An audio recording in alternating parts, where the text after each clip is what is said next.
Hey, what's up? In this video, we're going to break down the notes and the theory behind the C minor chord. We're going to discover where it comes from, what are the notes, why those are the notes that are in it, and all that good stuff. So let's just get started. Okay, so coming down to my whiteboard here, I've got the chromatic scale at the very top. These are all the notes in music. So if you're on a piano, the blue notes would be the white letters, and then the black notes, the black keys would be the black ones. Of course, we are doing guitar over here. That doesn't really matter, but it's the same for everything, okay?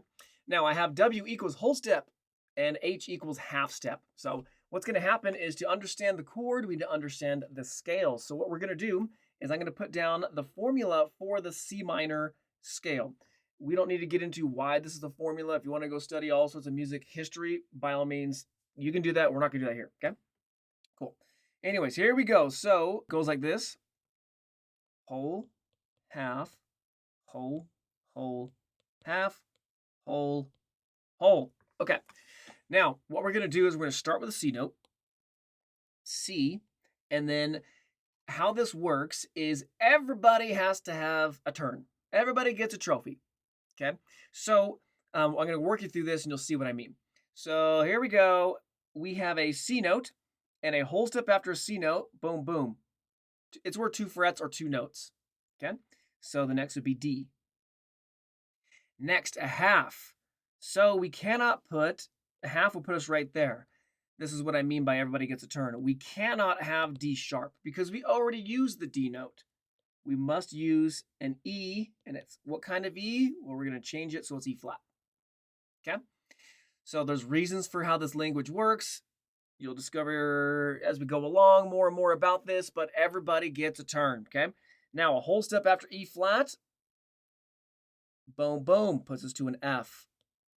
And then we've got a whole step, boom, to the G. Half step after the G, we need an A flat. And then we need a whole step. So if we're on A flat, boom, boom, B flat, whole step takes us to, boom, boom, back to a C. Cool.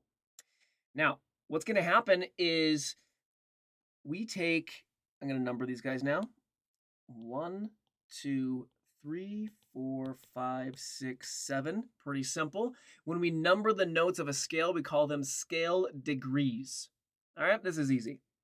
So the formula, chord formula for a minor chord is 1, flat 3, 5.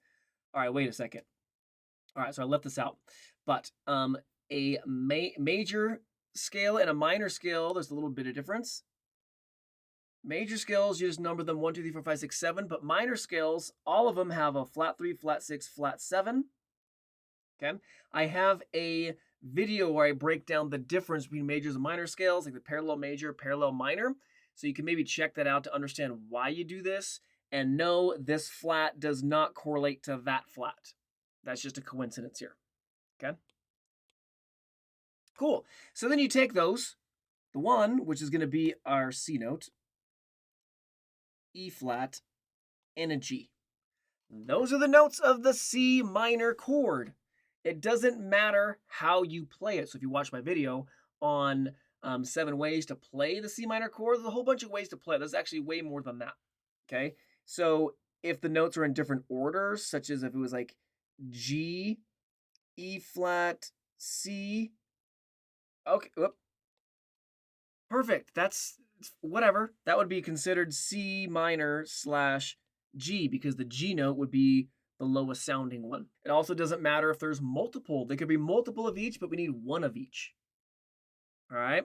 So if you play like on the 6th string, 1, 2, 3, 4, 5, 6, and we did like 8, 10, 10, 8, 8, 8. This would be a C note. There's your G, another C. There's your E flat. There's a G, there's a C. All right. So it doesn't matter how many you have, but we need one of each, and the different inversions and the different voicings will give you different little sounds. Think of this like a color. It's the color blue, but if you play this with maybe the G in the bass, it's still the color blue, but it's a little bit different. Okay. That's what's going on. Sweet. So now you're basically pro at C minor. You just need to memorize that. For a minor chord, we take the 1, flat 3, 5 of a scale. That's it. 100% of the time. Doesn't matter the minor scale. And it just so happens in the key of C minor, that correlates to being a C, E flat, and a G. All right, so I'm going to say that one more time. If you're like, why the heck is it flat 3, like the little green colors I have up here? What is going on? Why'd you call it like that? Watch that video I have on the major scale versus the minor scale, so you can see the breakdown of what's going on with that. Okay, and if you have any questions on this, let me know. Just put a comment in the comment section below, whatever. If you have other things you'd like to learn, just let me know. But yeah, I hope this helps you in your musical journey, and we'll see you in a future video.